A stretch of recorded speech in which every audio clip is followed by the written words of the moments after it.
alihi wa ashabihi wa ummatihi ila yaumil qiyamah. Amma ba'd.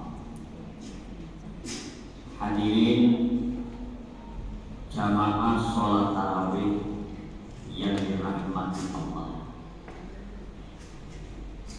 tanpa terasa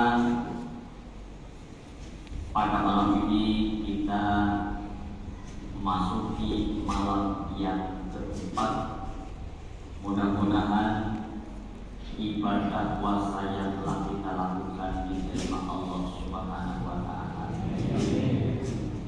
dan semoga Allah tetap memberikan kekuatan lahir batin kepada kita sehingga kita bisa melaksanakan ibadah puasa sampai akhir Ramadan nanti. Amin ya rabbal alamin. Hadirin para jamaah yang dirahmati oleh Allah, pada kultum yang singkat ini perkenankanlah saya menyambung lidah seorang ulama besar yang bernama Abdullah Samarkand dalam sebuah kitabnya yaitu Tanbihul Ghafilin. Tanbihul Ghafilin ini maknanya peringatan bagi orang-orang yang lupa. Jangankan tidak diingatkan, diingatkan pun manusia kadang-kadang suka lupa, suka lalai. Maka seringkali manusia untuk selalu diingatkan agar manusia tidak terlalu lalai. Apa yang disampaikan oleh Abdullah Samarkand tentang keutamaan, tentang fadilah ibadah sholat berjamaah. Ini menandakan pentingnya kita melaksanakan untuk sholat berjamaah. Yang pertama, orang yang senantiasa ahli sholat berjamaah, orang yang gemar untuk sholat berjamaah, Allah akan menghilangkan rasa kesusahan. Ingat bahwa sholat ini adalah wasiat dari Allah kepada baginda Nabi. Nabi mendapatkan ibadah sholat, tapi mendapatkan perintah ibadah sholat. Bukan Nabi dalam keadaan bahagia, tapi justru Nabi mendapatkan perintah ibadah sholat ketika Nabi dalam keadaan duka yang mendalam, yang ditinggalkan oleh istrinya Sayyidatuna Siti Khadijah dan pamannya Abu Thalib.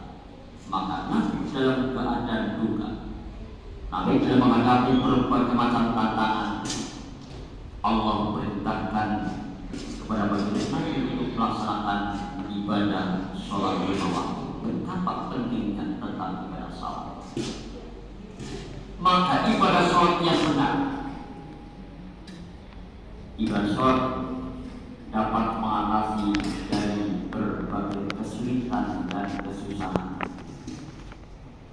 Maka dalam Al-Quran Allah menyatakan, qad aflahal mu'minun alladzina hum fi sholatihim khashi'un. Sungguh sangat beruntung orang-orang mukmin yang bisa melaksanakan ibadah secara khusyuk. Orang-orang mukmin yang bisa melaksanakan ibadah pun secara berjamaah.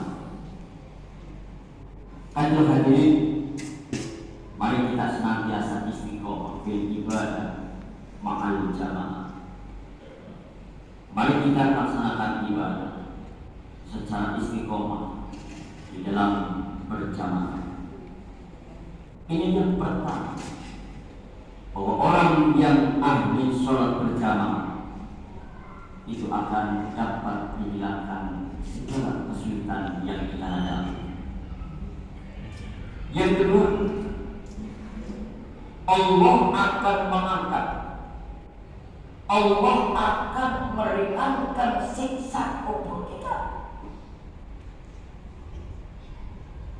Dan setiap manusia pasti akan menghadapi yang namanya alam barzakh. Setiap manusia pasti akan menghadapi alam kubur. Dan sebelum manusia menghadapi alam barzakh, sebelum manusia menghadapi alam kubur, maka terjadilah yang namanya kematian. Dan sebelum kematian akan terjadi namanya sakaratul maut.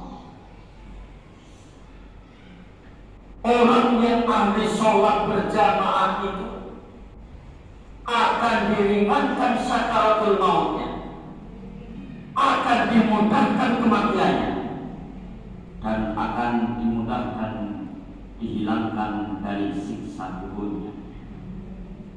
Maka beruntung orang yang ahli sholat berjamaah. Hadirin para jamaah yang dirahmati oleh Allah. Yang ketiga, Allah akan memberikan catatan amal, akan memberikan catatan kehidupan kita dari tangan sebelah kanan. Ini merupakan simbol bahwa kanan ada sesuatu yang baik, kanan ada sesuatu yang selamat, dan kiri ada sesuatu yang jelek, kiri ada sesuatu yang tolak.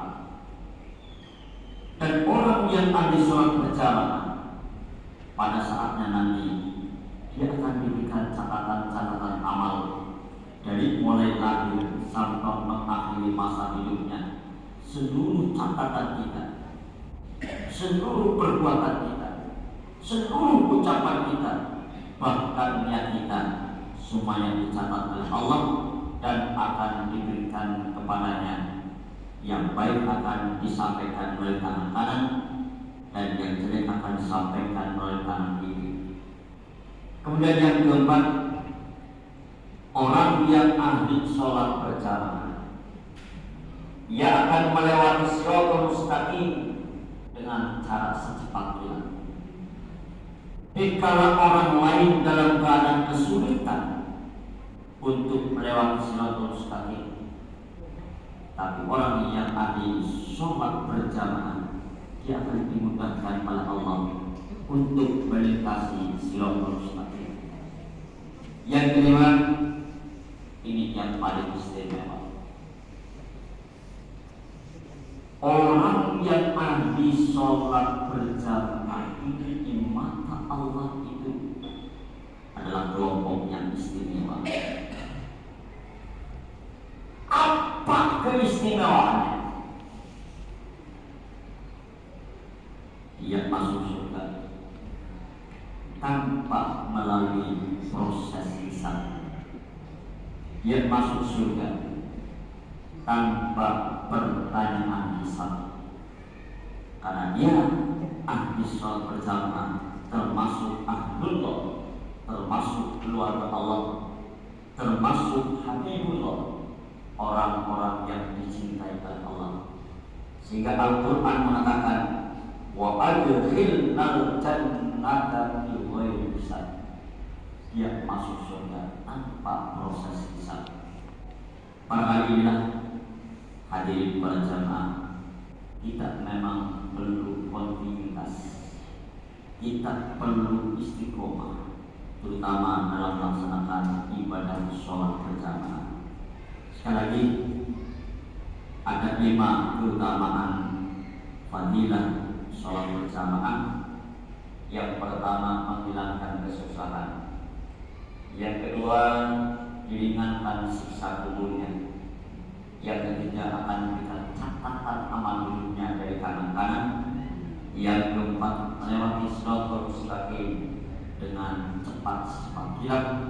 Dan yang kelima, dia masuk surga tanpa hisab. Semoga kita termasuk orang-orang yang ahli sholat berjamaah, apalagi di bulan kemuliaan bulan suci Ramadan. Wal hasanata doakan setiap kebaikan yang kita lakukan dilipat gandakan oleh Allah Azza wa Jalla. Amin ya rabbal alamin. Wallahu a'lam aqwamit thoriq. Wassalamualaikum warahmatullahi wabarakatuh.